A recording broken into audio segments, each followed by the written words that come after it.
আগরতলা সিমনা প্রধান সড়কের ব্রহ্মকুণ্ড শিববাড়ি সংলগ্ন পাকা ব্রিজের একদিকের অ্যাপ্রোচ ওয়ালে ধস নেমেছে। গত কয়েকদিনের টানা বর্ষণের জেরে ব্রিজের সিমনা অভিমুখী অংশের বাঁদিকে অ্যাপ্রোচ ওয়ালটি ক্ষতিগ্রস্ত হয়ে নিচের দিকে হেলে পড়েছে। উপর থেকে রাস্তাটি দেখতে স্বাভাবিক মনে হলেও মাটির ক্ষয়ের কারণে যান চলাচলের ক্ষেত্রে বাড়তি সতর্কতার প্রয়োজন হয়ে দাঁড়িয়েছে। স্থানীয় সূত্রে জানা গিয়েছে, ব্রহ্মকুণ্ড পর্যটন কেন্দ্রে চলমান উন্নয়নমূলক কাজের জন্য সাময়িকভাবে স্তূপীকৃত মাটি ও পাথরের কারণে বৃষ্টির জল নিষ্কাশনে কিছুটা বাধা সৃষ্টি হয়। এর ফলে বিকল্প পথ দিয়েই জল নামতে গিয়ে ব্রিজের পাশের এই অংশে মাটির ক্ষয় হয়েছে। বর্তমানে ঝুঁকি এড়াতে যানবাহনগুলিকে সতর্কতার সাথে চলাচল করতে নির্দেশ সংশ্লিষ্ট মহলের।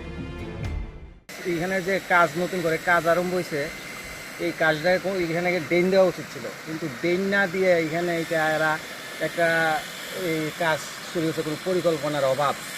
এই জল যাইবার রাস্তা দিছে না, এখানে তো জলটা যাইব, এই কারণে এই রাস্তার এই জায়গাটা ভাঙ্গা পড়ছে।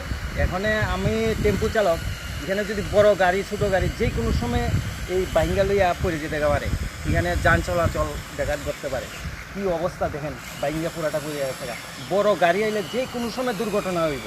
সোমবার রাতের পর থেকে এই পরিস্থিতি তৈরি হওয়ায় বিষয়টি গুরুত্ব সহকারে বিবেচনা করে পূর্ত দফতর যাতে দ্রুত অ্যাপ্রোচ ওয়ালটি সংস্কারের উদ্যোগ নেয়, সেই জন্য প্রশাসনের দৃষ্টি আকর্ষণ করেছেন স্থানীয় বাসিন্দারা। সড়কটিকে দ্রুত সম্পূর্ণ নিরাপদ ও স্বাভাবিক করে তুলতে অনতিবিলম্বে সংস্কার কাজ শুরু হবে বলে আশা প্রকাশ করেছেন সংশ্লিষ্ট মহল। ত্রিপুরা থেকে দেবাশিস বোসের রিপোর্ট, সিএন ত্রিপুরা।